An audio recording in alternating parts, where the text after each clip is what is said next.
is that it helps you to have a realistic expectation of what the relationship can give to you. Oftentimes we expect the other person to do something for us, and they may. I'm Dr. Rola, a clinical psychologist, and today I want to talk to you about how to bounce back from adversity.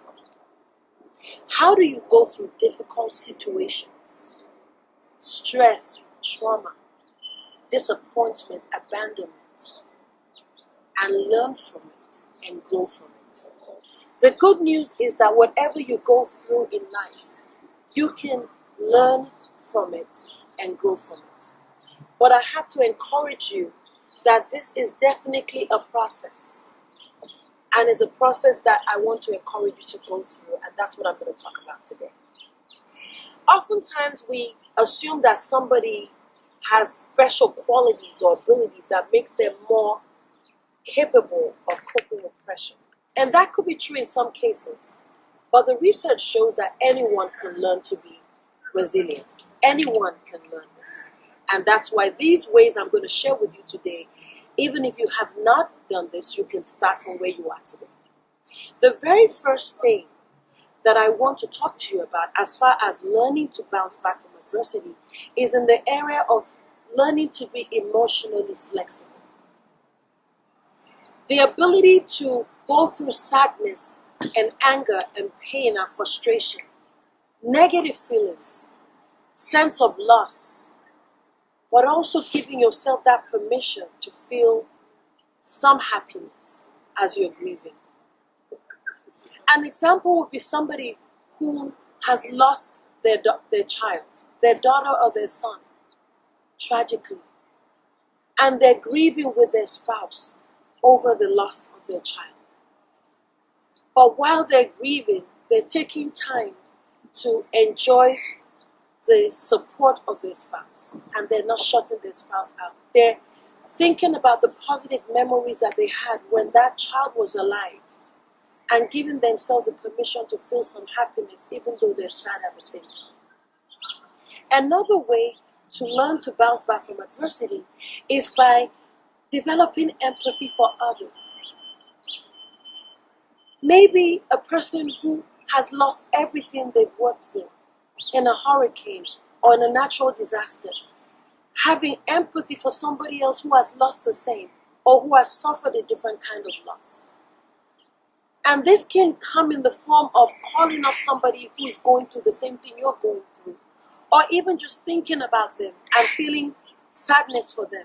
Somehow that helps you to better manage your pain, and it makes you come to a realization that what you're facing is somewhat universal and not just you alone going through this pain.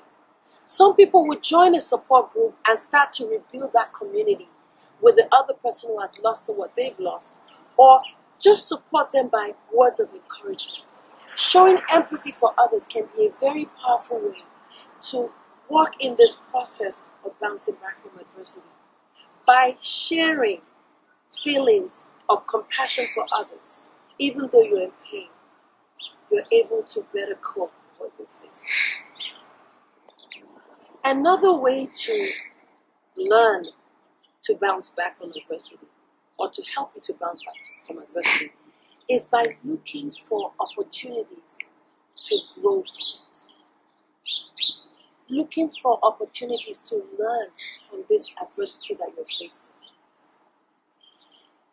If a person, for example, has lost all they've worked for, they have nothing left, they may need to ask themselves, beyond just the financial part, what can I learn from this situation? What does this pain and this adversity teach me about life, about myself, about others, that can make me a better person? That person may make a commitment to pay more attention to things that money cannot buy. They may decide to be closer to their family and strengthen those family units. Another way to learn to bounce back from adversity is to learn how to problem solve. You've been through a difficult time, or you're going through a difficult time right now. But being able to look away from the trauma and the sorrow and the challenges and ask yourself, what can I do now to make the best of where I am at this point in time. If you have lost everything financially, you can say, what can I do today, even though I can't change my situation financially overnight? You may decide that you want to make a phone call to the people that you owe money. You may want to call the insurance company. You may want to organize your bills and try to figure out, after talking to your creditors, how this thing is going to be paid over the next 5 to 6 years. You may decide to connect with a community organization that can help you with food items or clothing, so that the money that you have in hand, you can preserve it longer. What you're doing is you're looking away from the enormity of this problem, and you're looking at what you can do at this very point in time, and you're making sure that you put your energy into actually doing it. It doesn't mean you're ignoring the pain. You're just trying to do what you can do to get by today. You're becoming resourceful. You're becoming a better problem solver. The adversity is bringing out something in you that you may never have explored if you had never gone through this experience. Another way to learn to bounce back from adversity is by seeking relationships that will provide you with care and support. Unfortunately, we may have to lose some relationships or not be as close to some people when we go through adversity, for whatever reason. Maybe they're not able to give you the support that you need, or they just can't handle it, or they're not giving you the kind of care that you need. You have to be willing to seek out new relationships if necessary, because whatever it takes to bounce back is what you're going to be looking out for. And you're looking for relationships that have 3 main ingredients. 1, you're looking for relationships that have trust in it.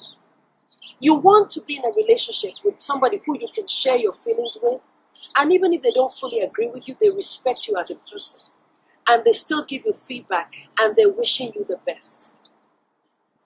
They're not taking advantage of your vulnerability and violating your trust. Secondly, you're looking for relationships where there is compassion. Somebody is not treating you like a victim, but they're giving you nurturance and support to make you know that you're worthy of that support. It makes you feel good inside and makes you feel supported. And thirdly, a relationship where there is forgiveness. So even though you have failed and made mistakes and they know what they are, they're not constantly treating you like you ought to be punished forever for what you've been through, or like you deserve it. That's what you're looking for. Be open to new relationships, and be open, unfortunately, to stepping away from some people, because your job is to work through this pain and come up on the other side looking much better than what you look like right now. The good news is you can do this. And I'm going to encourage you, whatever you've been through, my prayers are with you, my thoughts are with you. You can begin that journey. And if you've been resilient in the past, or you're doing what I'm sharing with you today, keep on doing it.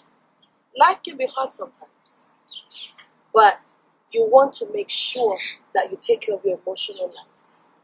Show empathy for others who are going through it. You want to look for opportunities to learn from the adversity. You want to look for opportunities to problem solve. Look for those relationships that are giving you the care and support that you need. And also take care of yourself. You're valuable. You deserve to be taken care of. And while you're looking for other people to give you support, you also take care of yourself and give yourself some support as well. If you like what I've shared with you today, let me know. Right under this video, there's a subscribe button. Press it. Share this video with as many people as possible. And let's keep this conversation.